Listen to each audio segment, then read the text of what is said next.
입니다. 하나님 감사합니다. 새벽에 오신 분들을 환영합니다.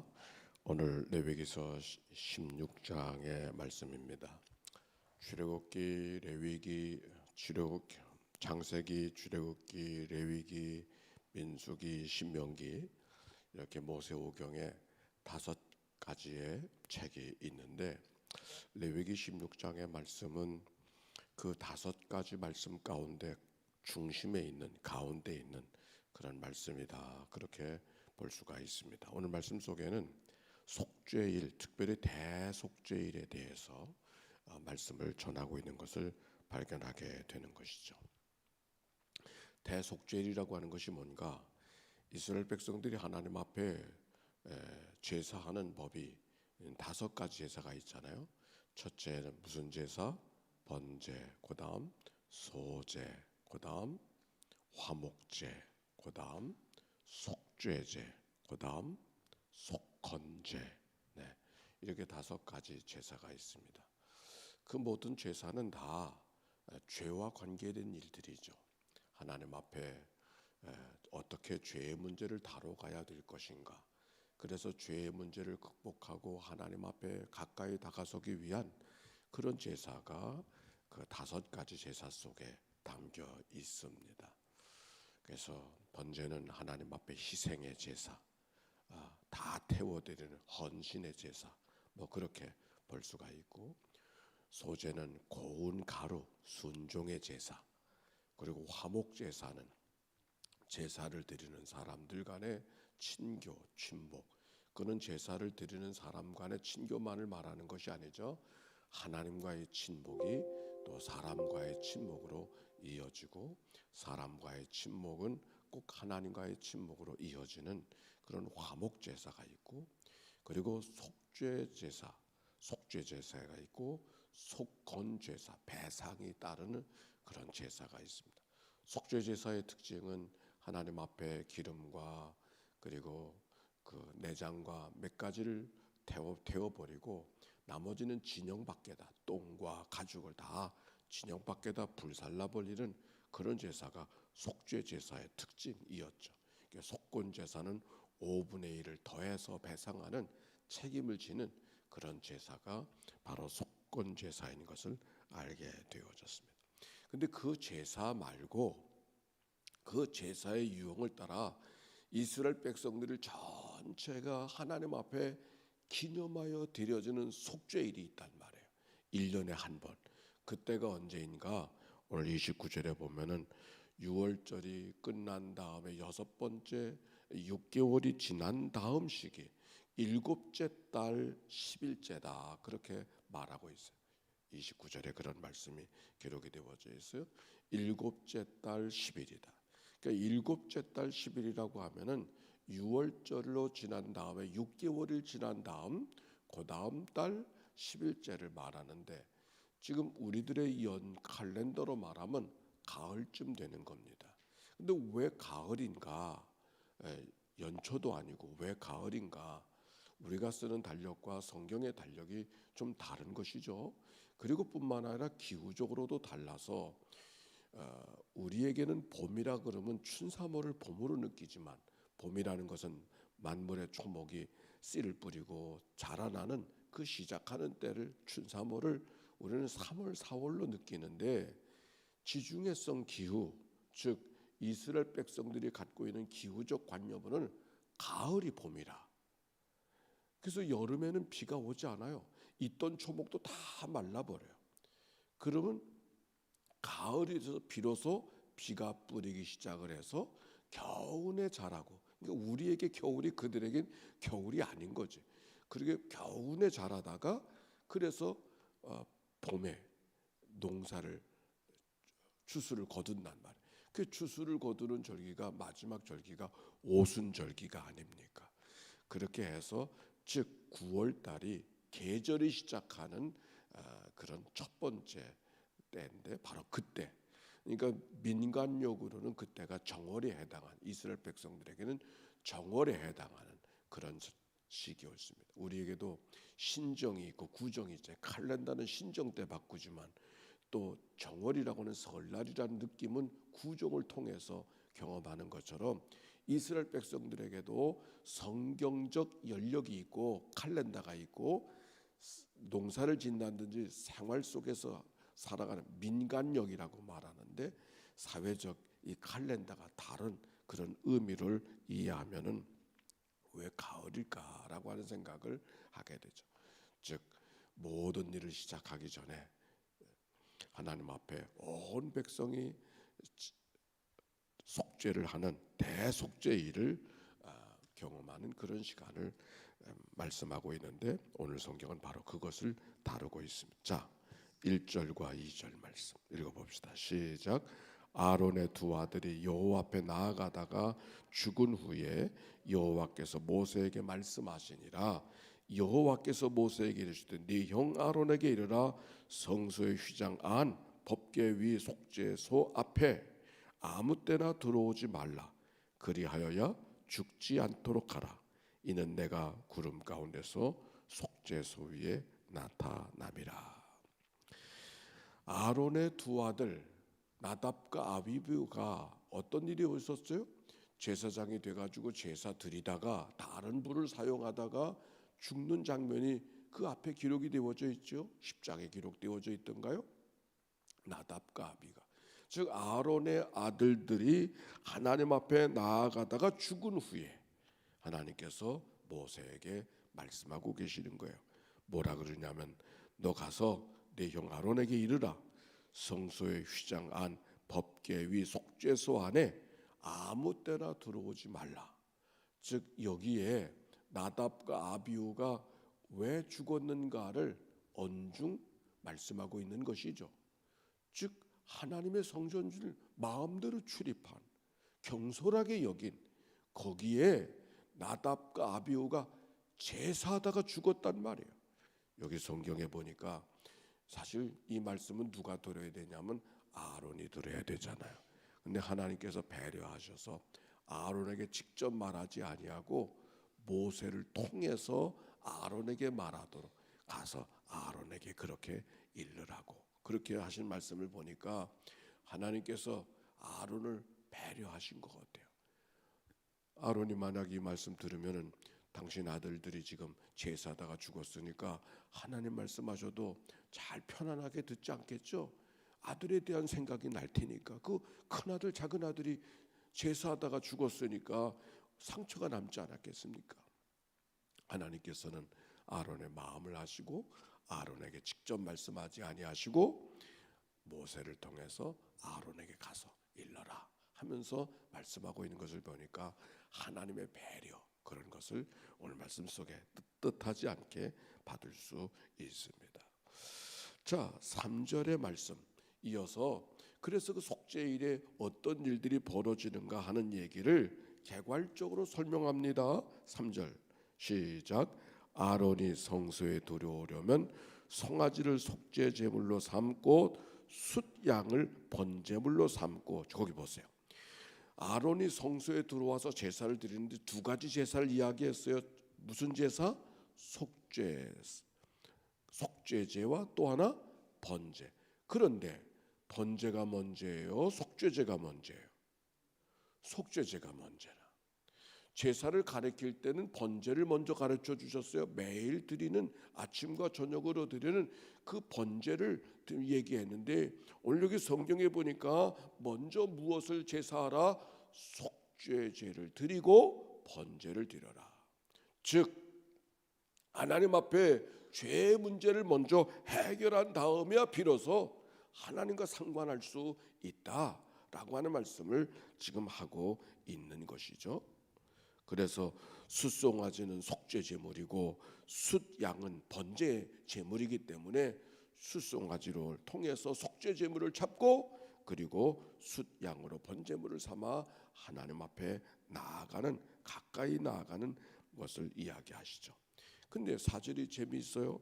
거룩한 세마포 속옷을 입으며 세마포 속바지를 몸에 입고 세마포 띠를 띠며 세마포 관을 쓸지니 그것들은 거룩한 옷이라 물로 그의 몸을 씻고 입을 것이라. 사실 제사장이 입는 옷은 이거 말고 아주 치렁치렁 그 입어보진 못했지만은 우리가 생각해도 읽기만 해도 복잡한 그 제사장 옷이 있지 않습니까? 속옷을 입고 겉옷을 입고 에봇을 입고 흉배를 차고 우림과 둠민을 하고 지파들의 구슬을 달고 그 엄청나게 복잡한 그 제사복이 있는데도 불구하고 그 옷을 입으라고 하지 않았어요. 무슨 옷을 입으라? 세마포로 지어진 옷을 입으라. 세마포 속옷을 입고 바지를 입고 띠를 띠고 세마포 관을 쓰고, 그리고 하는 말이 이게 거룩한 옷이라. 세마포라고 하는 것은 베옷 같은 거라. 이건 슬플 때 하나님 앞에 회개할 때 입는 그런 옷이 세마포라. 즉 하나님 앞에 제사를 드릴 때 제사장이 어떤 옷을 입어야 되는가? 제사장으로 자기를 드러내는 옷을 입는 것이 아니라 하나님 앞에 나는 죄인입니다 고백하는 그 고백이 담긴 그런 옷을 입고 제사에 참여하라 하는 그런 말씀입니다. 그리고 당신 몸을, 자기 몸을 물로 씻으라. 자기를 정결케 하는 의식. 세마포는 자기를 회개케 하는, 자기를 낮추는 그런 옷이라고 하면 몸을 물로 씻으라고 하는 말씀 속에서 정결케 하는 그런 의식이 담겨 있는 것이죠. 그리고 6절에 있는 말씀이 기록이 되어져 있어요. 읽어봅시다. 시작. 아론은 자기를 위하여 속죄제의 송아지를 드리되 자기와 집안을 위하여 속죄하고, 아론은 자기를 위하여 속죄제의 송아지를 드리되, 대속죄일에 참여하기 위해서는 제사장은 무엇부터 해야 되는가? 자기를 위한 제사부터 해야 된다. 그래서 제사하러 갈 때는 무엇을 위해서 제사해야 되는가? 속죄제의 송아지를 드려서 자기와 집안을 위해서 제사하라. 다른 사람을 위해서 제사하기 전에 너와 내 집안 식구들을 위해서 네가 하나님 앞에 제물을 드려라. 똑같은 말씀이 11절에도 기록이 되어져 있어요. 아론은 자기를 위한 속죄제 송아지를 드리되 자기와 집안을 위해서 속죄하고, 자기를 위한 그 속죄제 송아지를 잡고,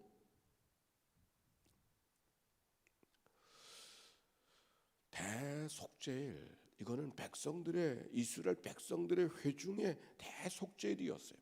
그 속죄일을 어떻게 지켜야 될 것인가를 가르치면서 지금까지 무슨 얘기를 했느냐면, 아론 제사장이 자기 자신을 위해서 어떻게 하나님 앞에 제사해야 될 것인가를 먼저 이야기하고 있다고 하는 말씀.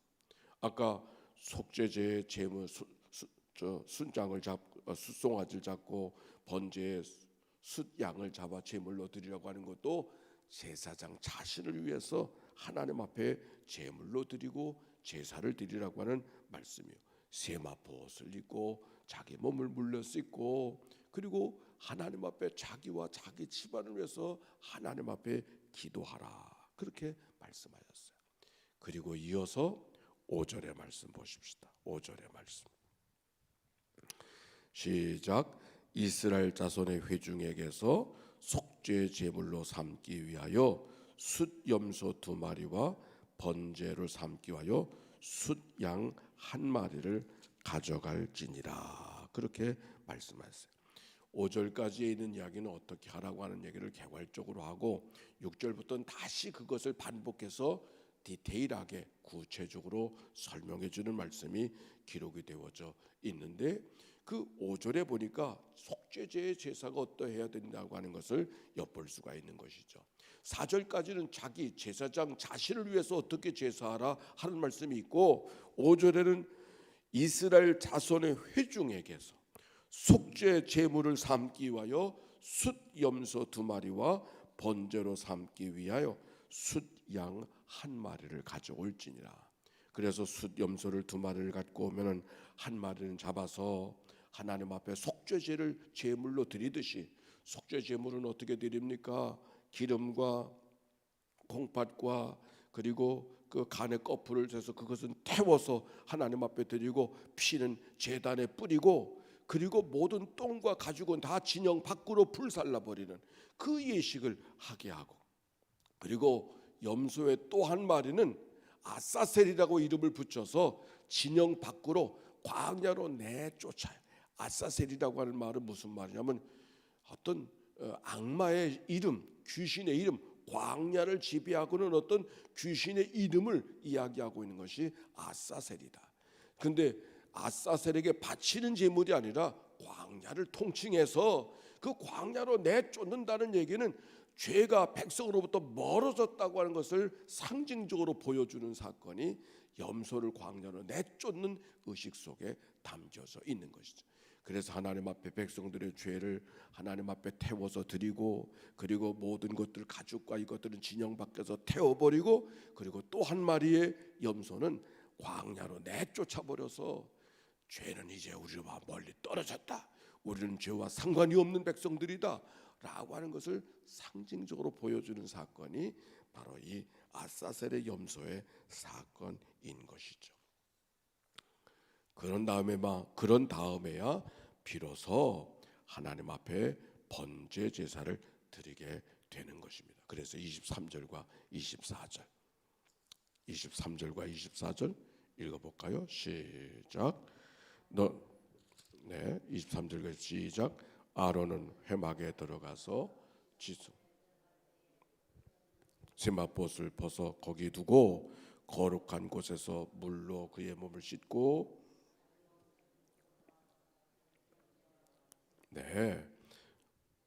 비로소 옷을 갈아입고 하나님 앞에 번제를 드릴 수 있게 되었다라고 하는 말씀입니다. 그 앞에 우리가 생략하고 있지만은, 지나가고 있지만 15절, 16절, 14절 그 말씀 가운데 보면은 하나님 앞에 그 염소의 피를, 속죄제를 드릴 때 피에 대한 얘기가 가득 말씀이 기록이 되어져 있어요. 그래서 피를 가져다가 속죄소 동쪽에 뿌리고 손가락으로 그 피를 제단에 7번 뿌리고, 그래서 모든 것들이 그 피로 인하여 속죄되어지는 그런 말씀의 의식이 그 앞에 기록이 되어져 있어요. 그래서 이 말씀 때문에 요 히브리서 9장에 보면은 우리가 늘 기억하는 말씀이 있어요. 다 같이 찾아봅시다. 히브리서 9장 11절. 히브리서 9장 11절이에요.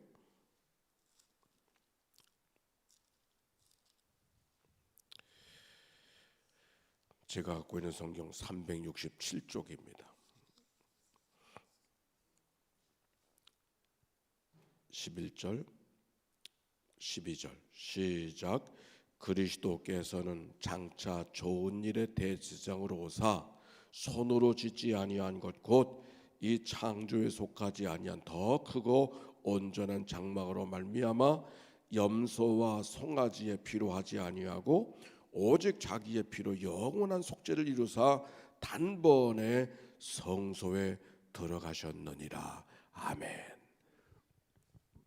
오늘 대속죄일의 사건을 통한 복음은 어떤 것이냐면은 이런 것이죠. 백성들이 범한 죄들을 대속죄일에 대신 하나님 앞에 제사장이 제사를 드리는 장면의 이야기가 오늘의 이 말씀이에요. 백성들이 늘 생활 속에 범하는 죄를 속죄일을 정해서 대속죄일로 대제사장이 하나님 앞에 대신 제사 드리는 절기가 대속죄일이다. 그러나 이 대속죄일이 해마다 반복되어야 되잖아요. 대신 속죄를 해주시는 복음의 역사지만 해마다 계속되어야 되잖아요. 그런데 예수 그리스도 해마다 계속되어야 되는 그 대속죄 역사를 단번에 영원히 다시는 하지 않아도 그리스도께서 우리의 제물이 되어주신 은총을 베풀어 주셨음을 히브리서 기자가 이야기하고 있는 것이죠. 즉 히브리서 기자 9장에서 말씀하고 있는 것은 이 대속죄일의 전통, 제사장이 백성들이 깨닫지 못하는 죄들까지 하나님 앞에 대신 드려지는 이 대속죄 행사를 예수 그리스도가 하나님의 아들로 이 땅에 오셔서 우리의 대속죄의 의식을, 예식을, 은혜를 베풀어 주셨음을 히브리서 9장은 우리에게 기억하라고 해주시는 말씀인 것이죠. 오늘 우리가 이 아침 그 은혜 가운데 있음을 기억하고, 하나님의 은혜 가운데 우리가 다 알고도 행하는 죄, 알고도 지은 죄, 모르고도 짓는 죄, 많은 죄들이 있지만 대제사장이 그 모든 것을 다 하나님 앞에 속죄하는 전통을 따라서 그리스도가 나의 모든 죄를 다 속죄해 주신 그 은총을 기억하고 하나님 앞에 나가서는 이 아침이 되어지시기를 바랍니다. 질문입니다. 우리의 짐을 지고 계신 그리스도는 어디에 가셨을까? 어디에 계실까? 백성들의 죄를 대신 짊어지고 광야로 내쫓긴 아사살의 염소를 기억하고 우리 주님, 우리의 광야 가운데 우리의 짐을 지고 계심을 기억하는 이 아침이 되기를 바랍니다.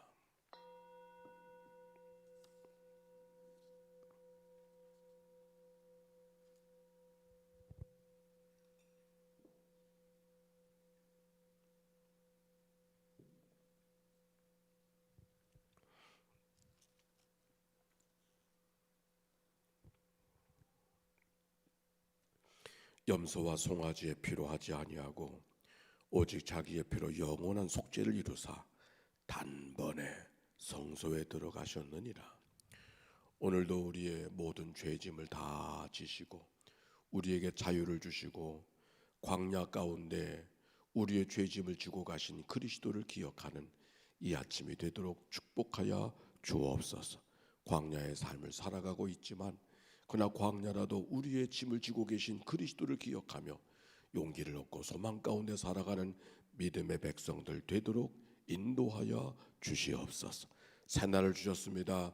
은혜의 감사로 기쁨으로 찬양으로 노래로 반응하며 살아가는 이날 되게 하시고 때마다 일마다 하나님의 영광을 드러내는 믿음의 삶 되게 하옵소서. 드려진 예물을 축복해 주시고 하늘복으로 가정마다 축복하여 주소서. 하늘의 은혜가 가득한 복된 가정 되게 하옵소서. 우리를 구원하신 예수님의 이름으로 기도하옵나이다. 아멘. 이제는 성부, 성자, 성령 삼일체 하나님의 크신 은혜와 사랑과 역사가 이제와 같이 영원히 함께해 주시기를 축원하옵나이다. 아멘. 우리 기도하며 출발할 터인데 나라와 민족을 위해서 코로나로 인해 고통당하는